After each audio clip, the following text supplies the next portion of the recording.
What's up, y'all? So you know what this video is? Today's video honestly is when you mess up on your product, but you don't want to waste the mood. It's kind of smoky in here and it's like, okay, it's the whole vibe. So we're just not going to waste the smoke. And I guess it's time for me to do my 18-month review on the Sony A7S III. Now, the Sony A7S III, this is like my first Sony purchase. I came from a Canon SL2, a GH5, an X-T4, and then I landed on the Sony A7S III.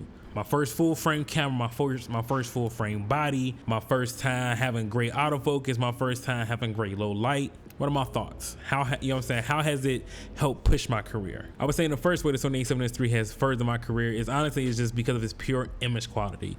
I've shot some amazing projects with the Sony A7S III for the short amount of time that I had it.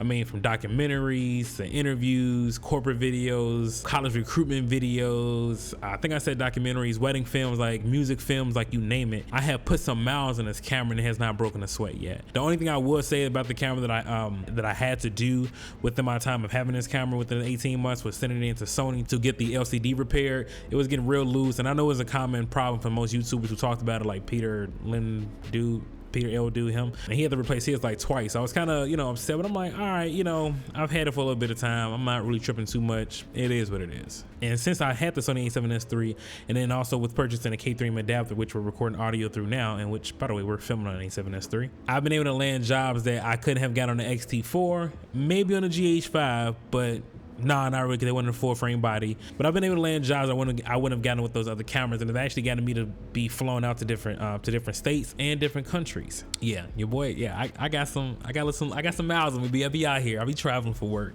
Not that I really like it. It's, believe me, like when people say that, I don't really understand. It's pretty cumbersome to walk around with like a lot of gear, and you got stuff in your back, and then you worry. You know what I'm saying? You gotta be aware of, you're in a different city. You gotta be aware of your surroundings. It's a lot going on. So let's talk about one of the standout features for me with the Sony A7S III that I feel has kind of helped me grab the claims and the work that I've gotten, and that's gonna be autofocus. Like for me, man, I'm gonna be honest with you. Like I know, there's a common argument that how, if you're not rack focusing and manual focusing, but a cinematographer, if you don't have a focus puller and stuff like that. But when you are a one-man band, that autofocus is your AC puller. You know what I'm saying? Like that is your focus puller. That's the person that helps you get that shot when you need it. So I rely a lot on my autofocus when needed, but also know when to turn it off. Like prime example, in most situations, when I'm filming a wedding, I actually don't use autofocus on the bride and groom shots, because in most cases I've noticed that the A7S III either sometimes jump to the person in the back, and then even if the couple moves a lot, sometimes like if they're going like the candles, or like pour sand into a bowl, whatever the case is, sometimes the autofocus doesn't grab them back, and if I haven't went over this in a nick of time to go check, I would have missed some shots. So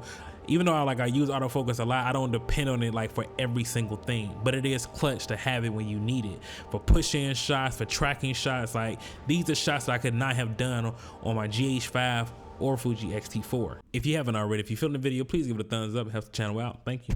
Oh, and subscribe. The next perk about having this camera is gonna be the reliability of it. On every shoot, I've never had to worry about this camera overheating, it not performing the way it needed to, it not running to memory cards, faulty battery, shutting off for any other reason. Like this camera has been a workhorse, and I have put it through the ringers on many a shoot. I remember I had to shoot with this camera plugged into a power bank for 2 hours straight, doing track focus, doing touch to focus, tracking, manual focus. Like I was like really using this camera heavy, and I'm holding it here while I'm shooting this documentary, right? I'm holding it and it did not overheat not one time. Now, unlike my Sony A7 IV, but whatever. My main point in saying this is that I can rely on a Sony A7S III 10 times out of 10. Now, within this 18 months, don't get me wrong, there are some things that, I'm not happy about. And of course, we have more pros, but I need to mix in a con here with me having Sony A7S III, some things that I wish that it did have. Now, and again, when I say wish did have, none of these things have stopped me from, performing a job the way I need to. None of these things that I'm missing has stopped me from making money. So these are just like personal gripes that I have with the camera. One of those things are no shutter angle. Like, I mean, I understand this is kind of like a hybrid camera, but to be real, the fact that the FX3 doesn't have it either, like, come on, Sony. Like, at this point, like, some of these features, like, which is crazy to me, like, the GH5 had, like since forever, the GH5 to me is still like the GOAT camera, because to this day, that camera can still compete. It can still shoot 4K 60, and if you get an external monitor, just like you would need to use an external monitor if you want it raw, but you can use an external monitor and get 4K 60 10-bit on a GH5. Like, I mean, it was a phenomenal camera that had everything you needed from shutter angle and everything. So the fact that the Sony A7S III doesn't have it, and it's like years above the GH5 in regards to when it was created, I found an issue with that. Now, if you all are interested in actually testing out something like this before you actually spend your hard-earned money on it, I got you.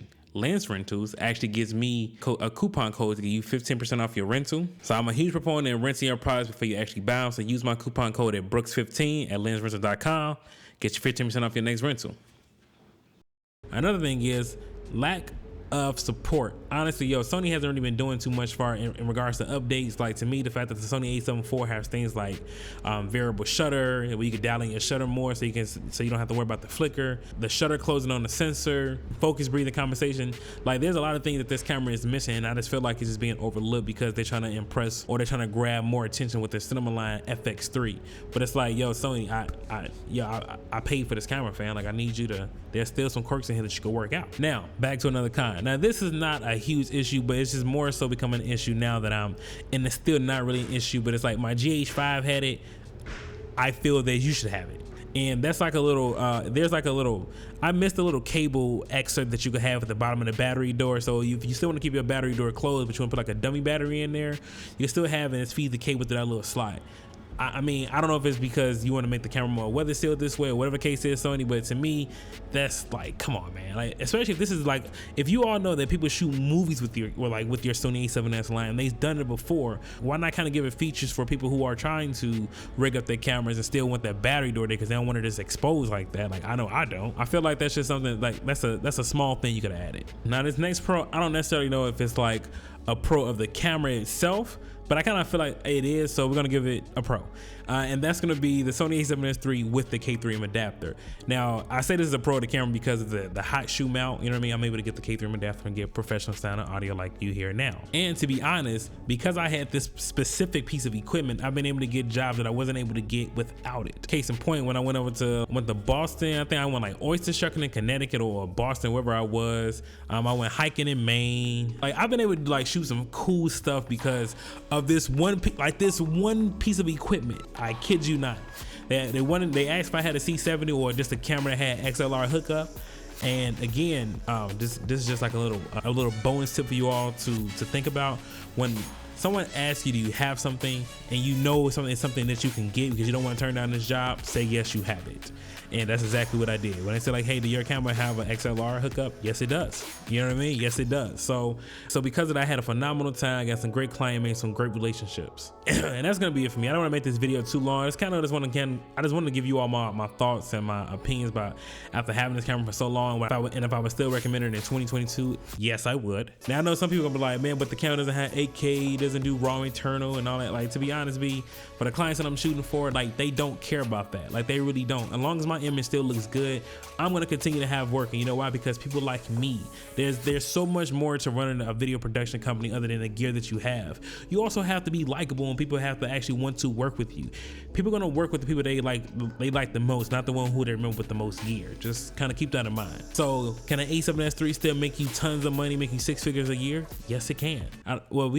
Tons of money is, that's perspective, but it can make you a nice amount of money. So with that being said, in my smoke-free house now, it's no longer foggy, I would love to hear your thoughts and opinions about what you thought about the video, and also what camera you own and how do you like it, or if you think about trading up. But that'll do it for me, man. Make sure y'all follow me everywhere, IG at Brookssmedia. Continue to stay tuned into the channel. Catch y'all next one. Deuces.